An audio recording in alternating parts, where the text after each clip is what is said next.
Private Eyes by Hall and Oates has a short and memorable guitar solo in it that I'm surprised to see nobody had made a tutorial for yet on YouTube. So, here you go.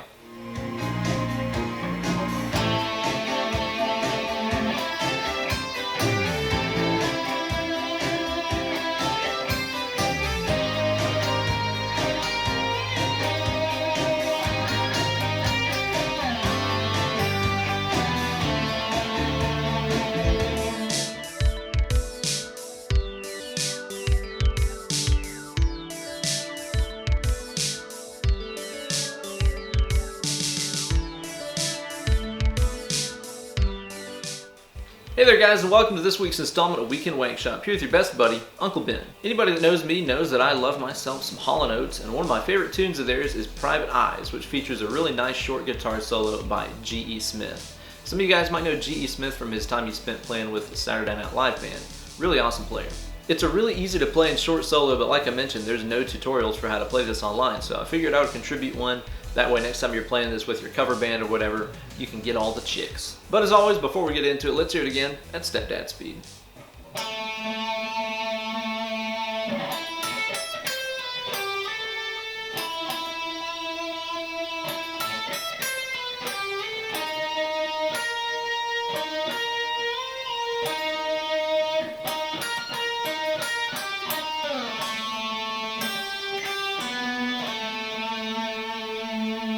And as always, you guys can find a full tab over on my Instagram page. So be sure to visit me over there at Ben Eller Guitars and give me a follow. Find the tab for this week's lesson, learn how to play it, then upload a video of yourself shredding through it, along with the hashtag Weekend Wankshop. So this is in standard tuning, and you're going to want a lightly distorted tone with a little bit of added chorus for maximum 80s appeal. Some of you guys might not know it, but a lot of Hall and Oates tunes feature surprisingly jazzy chord progressions that tend to modulate in and out of different keys, which makes soloing over them really interesting. The first section of the solo is over kind of an A minor 7 sound, and then it goes to an A flat major 7, which would be out of key for A minor, so that's a little interesting chord in there. And then lastly, it ends on like a G11 sound. Hall and Oates loves those 11 chords. They use those all the freaking time. So the very first thing you're going to start off with here is your 7th fret on your D string, which holds out for about 5 beats, which gives you time to give that some juicy vibrato. Really lock into that tempo, 2, 3, 4, like that. Make it sound good and musical. The next lick that he plays here is based around kind of an A minor 7 add 9 sort of tonality, which is cool because he's playing over the A minor at this point in the solo. Here's the lick. He's going to start off here on the 9th fret G, then the 10th fret B, then the 12 on the high E. After this, play the 8 on the high E and slide down to 7. So you have. After this, with your second finger, grab the 8th fret on the B string and slide into 10. So you kind of slide back into that position you were in when you started the lick.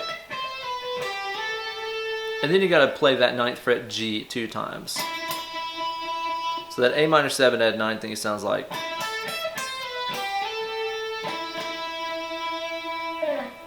Now this next section here is based on the same idea you just played, but then the chord changes to that A flat major 7, so then he has to kind of adapt to suit that. So what you're going to do here is start off with that same 9th G, 10th B, 12th E, 8th E sliding to 7th E, and then you're going to play that 8th fret B string sliding to 10, just like you did before.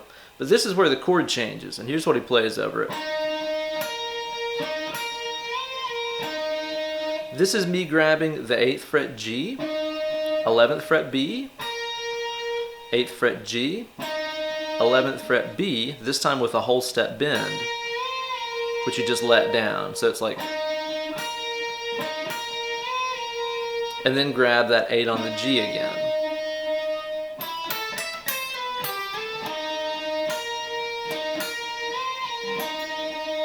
After that, what you're going to play is that 8 on the G, your 11th B 2 times, 8th G, and then on the B string here, play this. Play 11, then 8, and then your 8th G.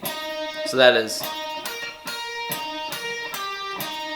I'll do that one more time. Now after you hit that last 8th fret G, what you're going to do is to slide down the neck here to the 2nd fret. Now that sounds really weird on its own, but again, this is where the chord is changing to that G11, so it kind of makes sense against chord changes, but it sounds weird on its own.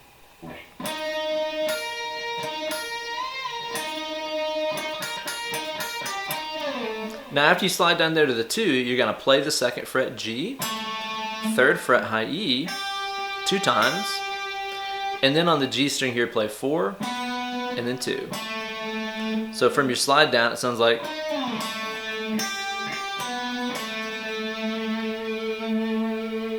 again, it's a really short and simple solo, but it follows those chord changes so nicely, and it just suits the song, you know? So all together from the top here, we start off on our 7th fret D string that just sort of hangs out. Our first arpeggio lick. Our second arpeggio lick. And then the chord changes to the A flat, so we're going to play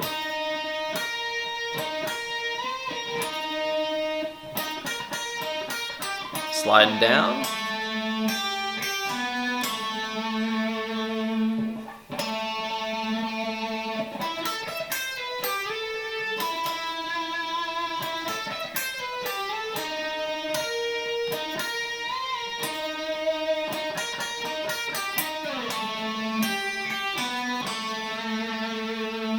the vibrato sound is really key for this, so anytime you're on one of these notes that's kind of hanging out for a few beats, with your vibrato, don't just mindlessly, twitch at it or anything like that. Really think about trying to stay in groove with it. If the tempo of the song is like this, try to think of what 8th notes would sound like. 1 and 2 and 3 and 4 and try to reflect that rhythm in the way you shake those notes. That's a way to instantly start sounding a lot more musical and connected to the song whenever you're doing vibrato. Thank you guys so much for watching. Be sure to like this video and subscribe to my YouTube channel.